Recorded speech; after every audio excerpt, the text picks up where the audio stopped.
Yo, welcome back to the stream, everyone. It's your boy, Umbrella Hotel. Tonight, we've got a spicy doubleheader. First up, I'm tackling these spicy bulldog noodles. Right here, you can see the packaging, and I got the bowl of noodles right here. This is basically liquid death in a bowl. And second, we're diving into some deep literary analysis. You know, because nothing pairs better with the fiery Streetcar Named Desire. And I'm also watching Good Mythical Morning in that corner. Here, let's pick up the screen. Look at that. We're gonna have some time. Let's get into it. Oh, this smells like it's about to annihilate my soul. But you know what? Anything for the content. Alright, enough of this. Let's really get into the spicy matter. First off, we're going to be talking about Stella's decision not to believe in Blanche after Stanley assaulted her. I know, it's a heavy topic, but we're going to keep it approachable and we're going to keep it mature. Speaking of approaching though, I'm going to approach these noodles real quick. Let's take our first bite, shall we? Oh, this looks spicy as hell.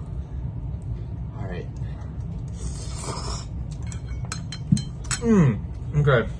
Okay. It's like a fire-breathing dragon just set up a shop in my throat.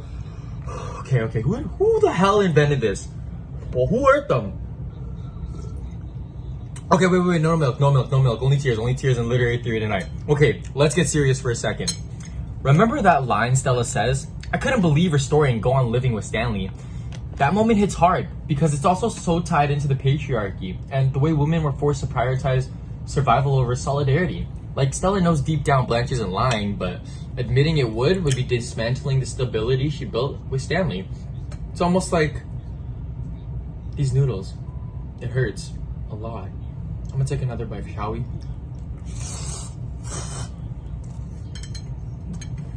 I don't even know why I'm doing this. This is hurting. Oh. Stella was trapped for real. 1940s America wasn't it. You know what? Facts. Let's not forget that. Stella's a woman in the 1940s in America. She's got no real safety net. And how's she gonna get a newborn? Stanley's leaving, especially for Blanche, who's spiraling. Oh my god, this is really spicy.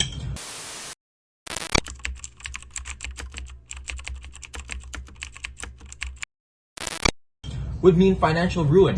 Materialist feminism really helps us to see that clearly in society, and at the same time, it didn't offer as many opinions for women outside of marriage. So Stella's choice to stay isn't just emotional, it's practical, and it's honestly even kind of heartbreaking. Hold on, I kind of need another sip of milk.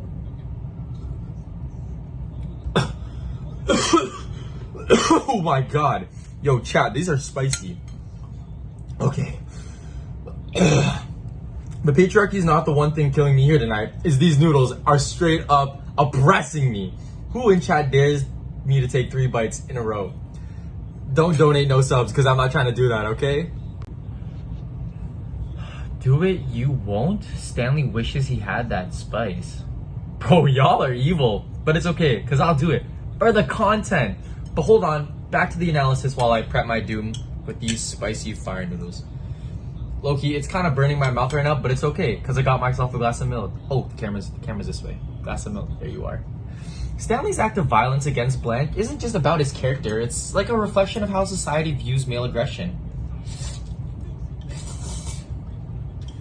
Patriarchy frames men as inherently aggressive and dominant, and it's often used as an excuse of horrific acts like rape. It's honestly disgusting, but it's there to reinforce these rigid gender roles and where women are expected to be submissive and responsive to male desires. It's honestly really disgusting, I'm not gonna lie, chat. Like, imagine, that's awful. It's giving toxic masculinity.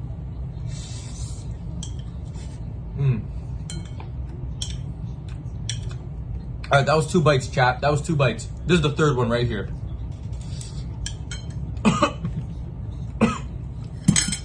Gosh. Fell on my thumb. Okay. Whew. Why'd I do that? Chat, why'd I trust you? Drink water. No sympathy, you did this? Bro, y'all are weird. But honestly, A Streetcar Named Desire is such a tragic look at how patriarchy traps women like Stella and Blanche.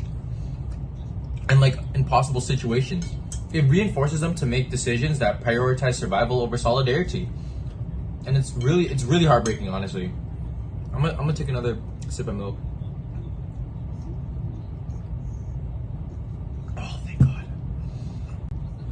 Can we blame Stella though? Materialist feminism explains so much.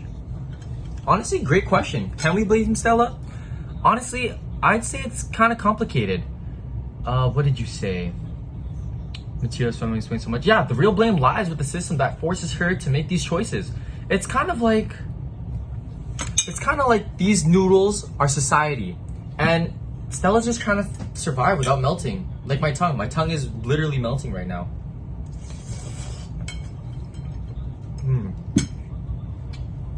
Bruh, you're the fire noodles? Stanley equals spice level 10 toxic. Yo, you know what, chat, you get me, chat.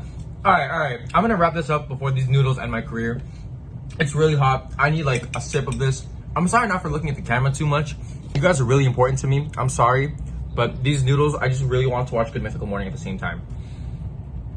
But thanks for diving into some feminist literary theory with me and enduring my spicy suffering. If you're rereading Streetcar Named Desire, hit me with your thoughts on Stella's choices. And if you're eating fire noodles, don't. I don't know why you're doing it. I'm doing it for the content and I'm doing it for the money. So win-win for me. lose for you. 10 out of 10 stream. Rest in peace, Andrew Wong's tongue. Bro, y'all are the best. Don't forget to like, follow, and all that good stuff. I'll catch you guys next time. Umbrella Hotel out. Peace out, guys.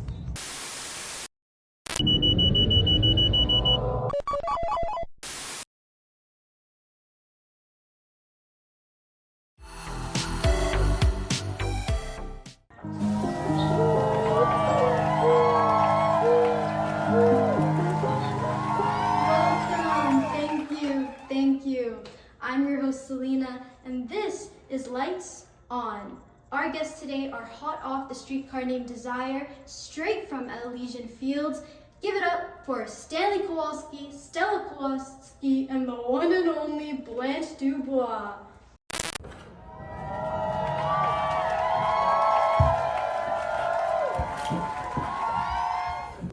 All right, Stanley, let's begin with you. You're described as a gaudy seed bearer in the play. And honestly, Stan, I have never heard a more unappealing way to say walking testosterone. So what are your thoughts on this, Stanley? Well, I'm just me, you know. A man's gotta be a man. So modest. So when you say a man's gotta be a man, does that include smashing radios, yelling at your wife, and throwing temper tantrums? Like, is it a 3-in-1 deal? A package? I mean, must we start with him? His behavior is exhausting, even to witness. Oh. Watch it, Blanche. Oh, Stanley, don't worry. We'll get to Blanche in just a second.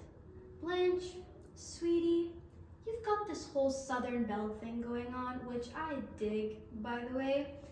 But tell me, what is it with you and trying to find a husband?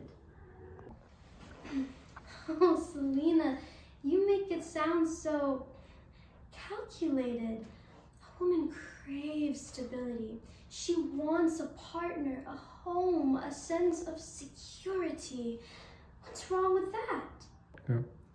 Oh, nothing is wrong with that at all, Blanche. It just sounds like the textbook definition of materialist feminism. You're not looking for love, you're looking for survival. And let's be real, honey. You had Mitch wrapped around your bony little finger. So what happened there? Oh, these lights, they do nothing for my complexion. Just a minute. Mitch, he was kind. It was all Stanley. Stanley had to ruin it with his lies. Lies? Let's get one thing straight, Blanche. I told Mitch the truth. You were acting like some innocent school teacher while running around with every man involved. Wow, what an excellent example of what slut-shaming looks like, Stanley. Blanche's past relationships have nothing to do with Mitch and are certainly not your. Oh, Selena, it's just not all about perfection. It's about survival too. Blanche hasn't always been like this. Losing Mitch has been hard for her. Fragile or hysterical. That's the word people love to throw at Blanche. Stanley, tell me, what do you think about all this hysteria talk? She's all drama. That's what I think. She's always crying, screaming, fainting. It's exhausting. Well, aren't you the picture of composure, Stanley? What about your fits of rage? Screaming, throwing plates and furniture? If that's not hysteria, what is? Exactly, Blanche. It's a tragedy, isn't it? You've been through all of this, and yet your sister, who is the only person by your side, chooses her husband and sends you to a psych ward. Stella, how do you defend that? I don't know, Selena. I love them both, but it's hard. Blanche needed my help, and well, Stanley, he's my husband. I start off by being anxious. I'm gonna go. A woman must always hope, Selena. Love, stability, it is all she has to keep on going. Well, honey, I hope you find it. But maybe start by loving yourself first. And trust me, you don't look a day over 30. Well, there you have it, folks. The good, the bad, and the deeply patriarchal. I'm your host, Selena, and this was Lights On. And just a little tip, you don't want to end up like these guys. Fight the patriarchy.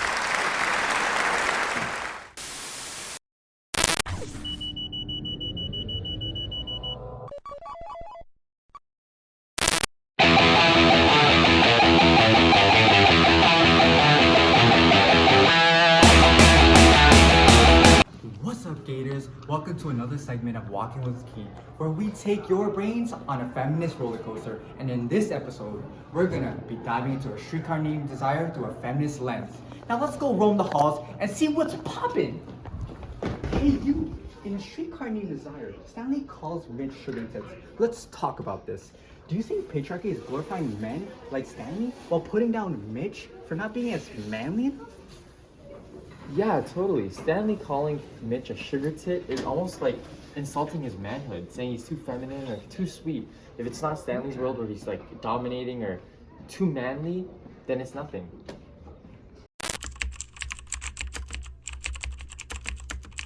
Exactly. Stanley's toxic masculinity is really being shown here. He's reinforcing the idea of his patriarchal idea that men can't be sensitive, and being sensitive makes you less of a man. Like, I just want my pink Starbucks drink and just want to watch some Gossip Girls. Honestly, exactly. It's kind of messed up. Stanley embodies the patriarchal version of the ideal man. Strong, controlling, almost like an animal. And Mitch doesn't represent that. He doesn't fit into that mold. So Stanley has to humiliate him in order to make himself better. Exactly. Mitch and Stanley are polar opposites.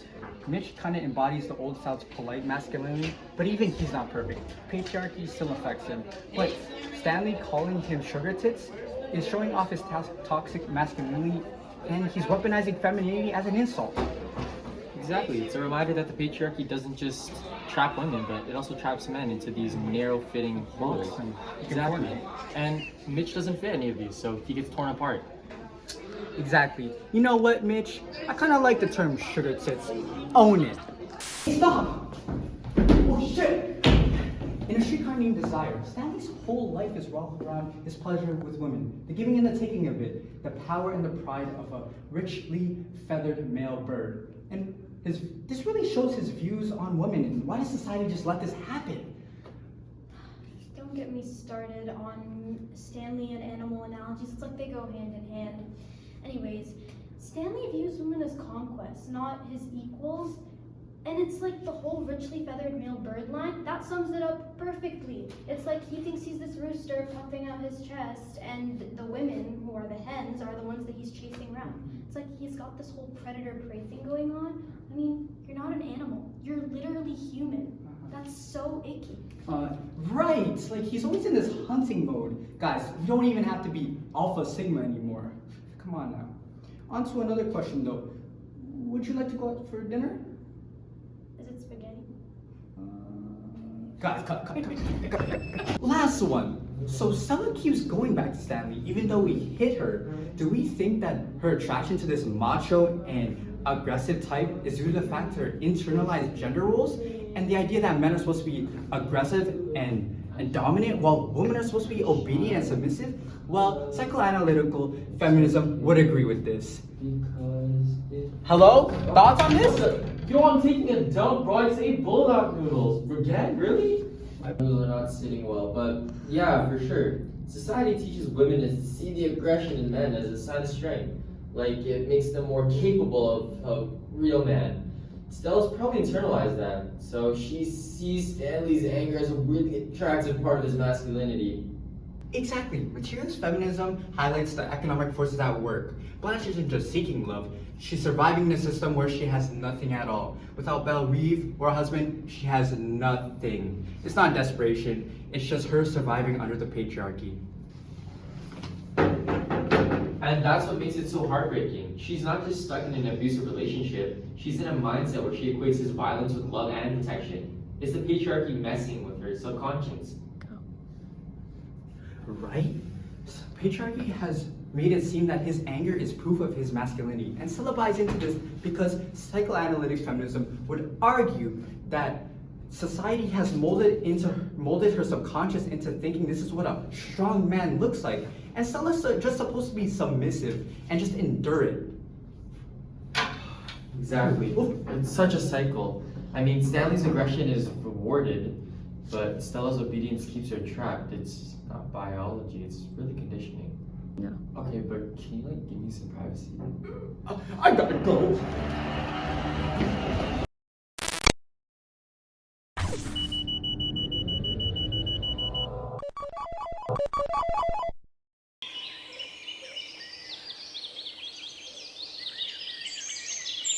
Today, we're unpacking Tennesse Williams' A Streetcar Named Desire through feminist literary theory, focusing on the male gaze as outlined in the textbook and how it commodifies women and enforces the patriarchy in society. Buckle up because we're exposing some hard truths today. Hello, everyone, and welcome back to A Feminist Lens, your favorite corner on the internet, where we analyze classic literature and see how it portrays gender dynamics in society. Today, we're diving straight into the 1951 film adaptation of A Streetcar Named Desire, written by the one and only Tennesse Williams, and we're going to see how the male gaze shapes Blanche's tragedy and what it says about patriarchy's hold on society now and then. So get cozy, grab yourself a cup of tea, or in my case, if you want to stay on brand, a nice cold bottle of Coke Zero, and let's dive straight into it.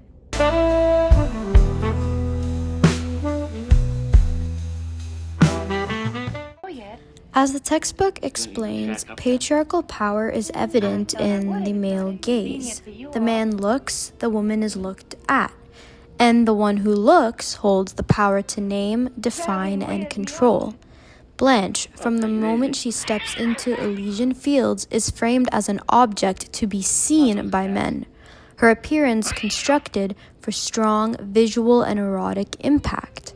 Throughout the play, we see Blanche wearing clothes that are white, pure-like, dainty accessories such as pearls, brooches, hats, gloves. These costumes are all very light, fragile, and hyper-feminine. And these are markers of her value in a male economy, which is essentially a society where women are commodities or tokens or prizes to display a man's power. They don't hold any social, political, or economic power themselves because they are simply there for the man. Now, this dynamic strips Blanche of her autonomy as a woman, as a person, and it defines her worth solely based on her ability to appeal to male desire. Blanche and Mitch's relationship mirrors the Cinderella myth, another patriarchal construct analyzed in the textbook. Cinderella is rewarded for her submission and beauty, but her value depends entirely on the prince's gaze. Similarly, Blanche performs a good girl act for Mitch, hoping he will see her as virtuous and worthy of protection. Okay, so the textbook argues that pedestals are unreliable, and the patriarchal pedestal places women on it. They stray slightly from what a good woman should be, and they fall right off and become undesirable. Now, in A Streetcar Named Desire, Mitch places Blanche on said pedestal, right? He buys into her good girl image. So when Stanley reveals her not so good girl past, she falls right off the pedestal he put her on. And like in Cinderella, Blanche's happy ending isn't in her control. It's in the control of a man and whether he deems her acceptable or not. Blanche's fall is a direct result of the male gaze that judges women based on purity and submission. Patriarchy objectifies both good girls and bad girls, punishing them equally when they fail to meet impossible standards.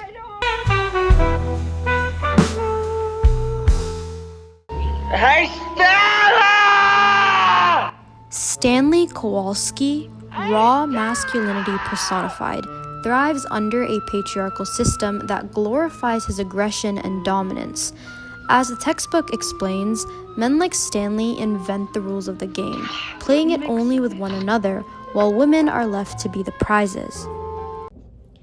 Okay, so while Stanley is celebrated by society for his power, and I mean like even Stella gets off on it, it shames Blanche for her desires.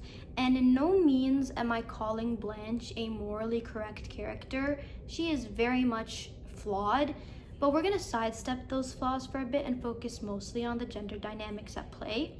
So the textbook kind of refers to this as the difference between the good girl versus bad girl concept in feminist literary theory. And it's basically where women like Blanche are deemed disposable as soon as they defy societal expectations. Now, this all plays into each other, right? That plays into the pedestal point we made before, plays into gender roles, it plays into the patriarchy. It's all connected, and we're gonna see that throughout. But for now, let's roll the clip and further prove our point. When Stanley exposes Blanche's history, he reclaims control, using her past to discredit and destroy her.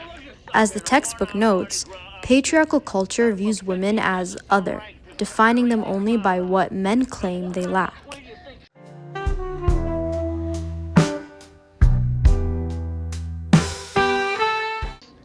Blanche's final moments expose the cruelty of patriarchal power.